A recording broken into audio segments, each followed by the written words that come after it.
Coming up tonight on YCN News, the voter-elected panel's chairman says a plan to ask voters to change Claremont's government from an appointed city manager to an elected mayor may not be a good idea.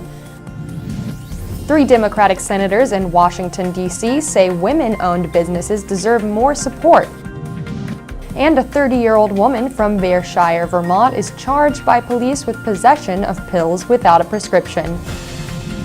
For more news, weather, and sports, it's time for YCN, your local view.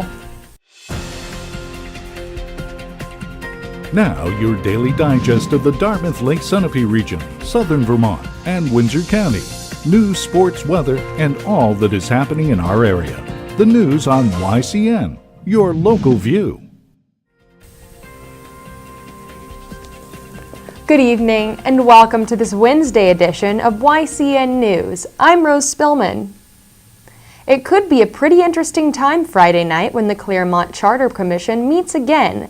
That's because the voter-elected panel's chairman says a plan to ask voters to change Claremont's government from an appointed city manager to an elected mayor may not be a good idea after all.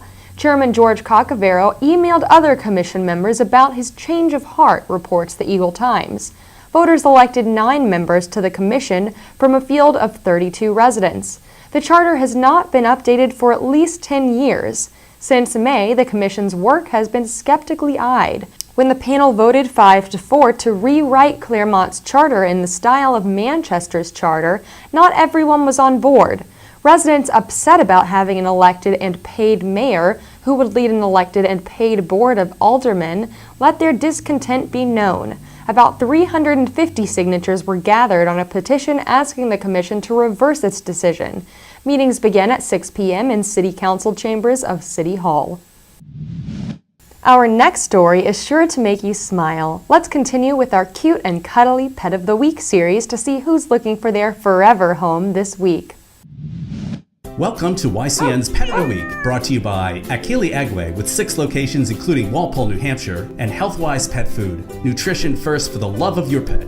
Abby is an attractive female with white stripes. She's a stray and around 4 years old.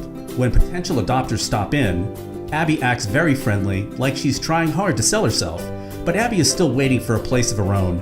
She has catitude, for those that don't need a lap cat but have room in their home for an independent girl that wants attention and love on her terms. Her favorite thing is getting a drink from the faucet. Harriet was picked up by the police in a busy road. Hopefully that was her last ride in a police car. She's young, slightly less than 1-year-old, and sweet. Harriet just transitioned into a community room and is adjusting to her current roommates. June is Adopt a Shelter Cat Month. Stop in and see if you could find a new friend. For the month of June, we're taking $25 off our normal adoption fee. Call River Valley Animal Protection League in Charlestown, 826-3061. Next week, we'll continue with new pets, so if one hasn't melted your heart this week, just stay tuned for next Wednesday's Pet of the Week. You never know when a furry friend might catch your eye. 3 Democratic senators in Washington, D.C. say women-owned businesses deserve more support. Winning federal contracts is a goal behind legislation sponsored by New Hampshire's Jean Shaheen, Washington State's Maria Cantwell, and New York's Kirsten Gillibrand. The bill is titled the Women's Small Business Procurement Act. Its goal is to help federal agencies meet their goal of awarding 5% of all federal contracts to businesses owned by women. Shaheen says more women need to be encouraged to become small business owners. Women make up half of the nation's population, yet small business ownership is 70% male-owned. Of the $50 billion available to small businesses from federal government contracts, women-owned businesses win less than 25% of these awards, the senators say in a press release. Small businesses continue to generate more jobs and help the economy, Shaheen says. Senator Cantwell supports Shaheen's leadership on this bill. It's time for more women entrepreneurs to win federal contracts. And Senator Gillibrand says as more women become the family's primary wage earner, women need more opportunities to run small business. Doing so could help lead a middle-class revival, says Gillibrand. A version of this bill has been approved by the House.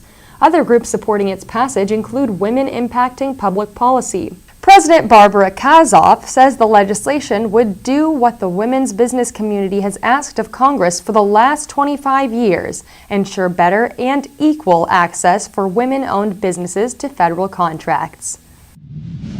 Vermont Attorney General William Sorrell says a Bennington police officer's use of deadly force was justified. A man came into the Bennington Police Department's lobby earlier this spring yielding a knife.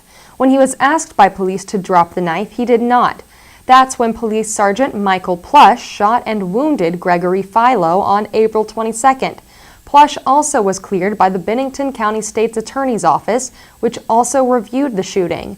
Meanwhile, Philo pleaded not guilty to 2 counts of aggravated assault with a deadly weapon, the Bennington Banner reports. One takeaway from yesterday's meeting of the New England governors to help reduce opioid abuses among the 6 states is a plan to explore a cross-border prescription monitoring program. The program's goal is to share information to avoid doctor shopping among drug addicts.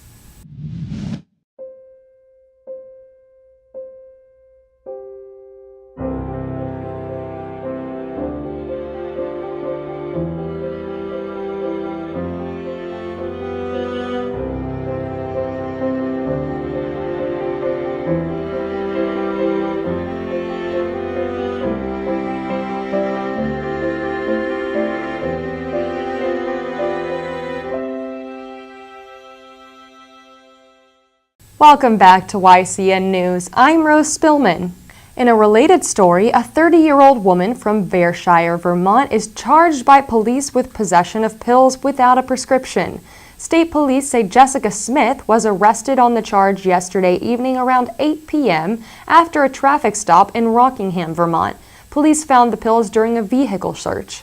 The car also was impounded pending a search warrant. A police dog sniffed the presence of other drugs in the car, report troopers. Smith was taken to the state police barracks in Rockingham, booked and released. She is scheduled to appear in Windham District Court on July 29th. Taylor Joan offers a wide variety of alterations in tailoring for men and women. Their work is done by highly skilled seamstresses. Taylor Joan provides quality workmanship and fast turnaround times. No waiting weeks to get your clothes back. Taylor Joan also provides silk screening and embroidery with no minimum order in a wide variety of custom products for your business, organization, or personal needs. Taylor Joan, just a phone call away or next to Hubert's on County Road in New London. Welcome back to YCN News. I'm Rose Spillman. Now Matt McDonald will have a look at our weather for the next few days and then move on to sports. Thanks, Rose. Tonight we'll have partly cloudy skies with lows in the upper 50s and winds between 5 and 10 miles per hour. Tomorrow will be sunny with a high of 80 degrees and winds up to 10 miles per hour. Tomorrow night we'll have clear skies with lows in the mid-40s. Friday will be sunny with highs in the upper 70s and winds ranging between 5 and 10 miles per hour. Friday night will be partly cloudy with a low of 49 degrees. Although we see storms on our northeast satellite map, they are expected to miss us as they approach the coastline. We may receive the clouds, but not the rain. Weather is expected to be cloudy to sunny into Sunday night. Now let's see what's coming up on our community calendar. Tomorrow afternoon in New Hampshire, the Lebanon Farmers Market will begin at 4 p.m. In Walpole, the Select Board will meet at 6 p.m. tomorrow night. In Vermont, the East Bay Jazz Ensemble will perform on the Village Green in Quechee at 6:30 p.m. And in Brattleboro, the Marina Restaurant will hold open mic night at 7 p.m. Remember, you can submit local events from your community by sending them to news@ycnnow.com. Now it's time to take a look at sports. We have some breaking news. Hartford High School head football coach Mike Stone has announced that he is stepping down from the position after 28 seasons. In his career at Hartford, Stone coached his team to win 10 state title games. He will leave behind a legacy for the Hurricanes. Let's take a look at our local Connecticut Valley River Baseball League. The Putney Fossils are in the lead over 7 of the league's teams. Putney is undefeated with 7 wins. They recently won a doubleheader against Sunapee Old Lakers. In the first game, Putney won with a score of 6-3, while in its second game, Putney saw continued success with an 18-6 win.